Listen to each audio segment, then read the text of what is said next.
Teman saya sudah menikah selama 15 tahun, tapi tidak mempunyai keturunan. Dia menitipkan pesan kepada saya untuk bertanya kepada Ustadz. Oh, ini just tip berarti ya pertanyaannya ya, oke. Sip. Teman saya mengangkat anak dari adik istrinya.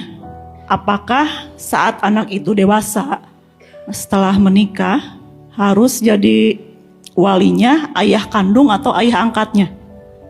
Sedangkan anak itu hasil dari berzina. Pertanyaan kedua, Ustadz, apakah hukumnya menurut Islam kalau seorang suami menghina istri dan keluarga istri, apakah itu termasuk KDRT batin? Sederhana ya, kalau wali nikah dari anak yang tidak sah secara fikih, secara syariat itu nanti walinya wali hakim. Dan orang tuanya harus terbuka tentang masalah ini, supaya nanti sah pernikahannya. Kalau sampai pernikahannya nggak sah karena walinya nggak memenuhi syarat, maka nanti tanpa sengaja anak ini terus berzina. Yang dosa siapa? Orang tuanya, karena nggak terbuka kan? Itu yang disebut dengan dosa turunan. Jadi dosa turunan itu bukan orang tuanya berzina, nanti anak perempuannya pasti jadi korban zina, bukan. Dosa turunan itu ketika orang tuanya berzina, lalu punya anak itu tidak sah secara fikih, mereka kemudian bertanggung jawab dan menikah suami istri, terus nggak cerita ke anaknya, terutama anak perempuan. Kalau anak laki-laki kan nggak butuh wali ya, nggak cerita ke anaknya. Kelak setelah dewasa, anak ini nikah dengan wali bapak biologisnya, karena bapaknya nggak siap menceritakan itu, takut anaknya nanti marah, kecewa dan seterusnya. Akhirnya nggak sah pernikahannya, gara-gara nggak sah, dosanya turun temurun. Anaknya jadi nggak sengaja berzina, nanti punya anak gitu lagi terus saja. Itu yang disebut dengan dosa jariah atau dosa turun temurun. Jadi harus dikonsultasikan kepada wali hakim atau KUA dan Departemen Agama. Yang kedua, menghina istri ya. KDRT batin. Ya, apakah itu termasuk KDRT batin? Ya, karena kekerasan atau sifat yang kasar kepada pasangan itu bukan hanya fisik, tapi juga verbal atau mungkin bahkan sekedar ekspresi. Dan itu berlaku bukan cuma istri ke suami juga sama.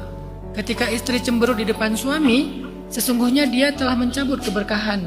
Makanya jangan pernah cemberut lebih dari 3 hari. Tapi jangan sehari kemudian senyum, hari ke-5 cemberut lagi gitu ya, lanjutinnya. Ini maksudnya 3 hari islah gitu, bukan ditangguhkan, bukan. Jeda dulu sehari istirahat biar gak kena 3 hari gitu. Hari ke-5 lanjutin lagi, jangan. Islah maksimal 3 hari. Dan itu berlaku baik laki-laki maupun perempuan.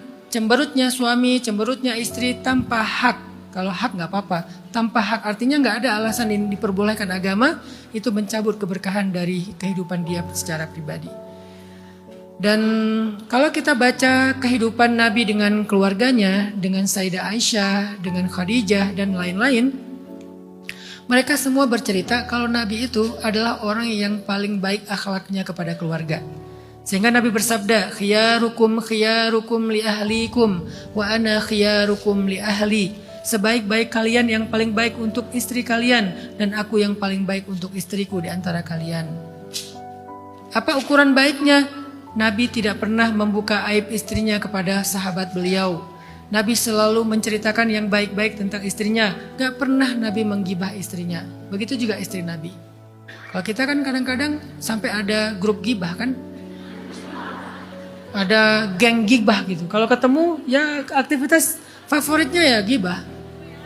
Sampai ada istilah, semakin pelan suaranya, semakin penting infonya. Semakin manyun mulutnya, semakin akurat infonya. Kalau udah makin manyun-manyun, wah itu kayaknya akurat banget tuh, A1 itu udah. Makin pelan, wah itu penting banget kayaknya tuh gosip yang paling yang paling penting di Indonesia hari ini. Sedangkan Nabi bahkan jangankan marah kepada istrinya, membicarakan istrinya, mencurhati istrinya kepada teman aja Nabi enggak, kecuali yang baik-baik. Walaupun kadang-kadang curhat tentang pasangan kepada teman boleh dalam Islam.